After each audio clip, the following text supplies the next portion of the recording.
Halo guys, saya Afriani Nurjayanti akan menyampaikan infografis yang berjudul Pengaruh COVID-19 terhadap laju pertumbuhan PDRB di Jawa Barat tahun 2019 dan 2020. PDRB di sini adalah jumlah nilai tambah bruto yang timbul dari seluruh sektor perekonomian di daerah tersebut. Berdasarkan BPS, persentase PDRB di Jawa Barat tahun 2019, sektor perumahan menduduki tingkat paling tinggi mencapai 9,54%, sedangkan pertambangan dan pengalian menduduki posisi terendah minus 2,76%.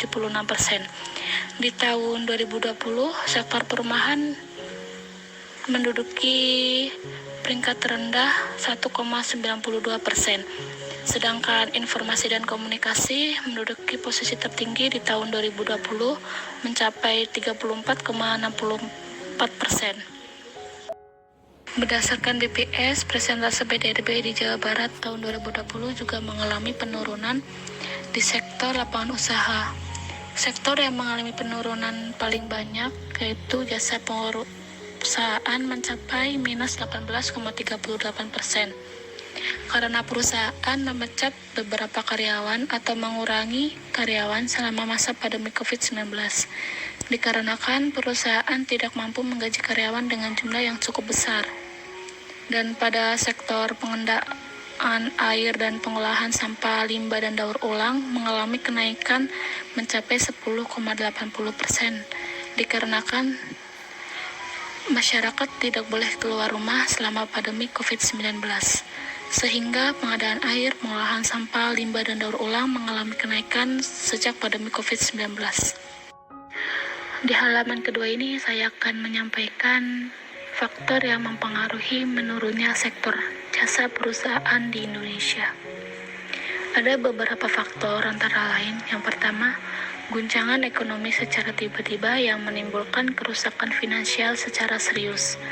Salah satunya yaitu adanya wabah COVID-19 yang mematikan ekonomi seluruh dunia. Yang kedua, hutang yang berlebihan karena bisnis memiliki terlalu banyak hutang dan perusahaan tidak bisa membayar tagihan hutang tersebut. Yang ketiga, inflasi terlalu tinggi. Inflasi adalah tren harga yang stabil dan naik dari waktu ke waktu. Inflasi bukanlah hal yang buruk, tetapi inflasi yang berlebihan bakal jadi fenomena yang berbahaya bagi perusahaan. Apakah COVID-19 berpengaruh terhadap PDRB di Jawa Barat? Ya, sangat berpengaruh. Karena keterbatasan aktivitas masyarakat di berbagai sektor mempengaruhi jumlah pendapatan nasional. Artinya, semakin ada batasan, maka jumlah penduduk pendapatan akan semakin sedikit. Dan itu akan mempengaruhi PDRB di Jawa Barat sehingga tidak sedikit penurunan laju pertumbuhan PDRB di Indonesia, khususnya di Provinsi Jawa Barat. Sekian, terima kasih.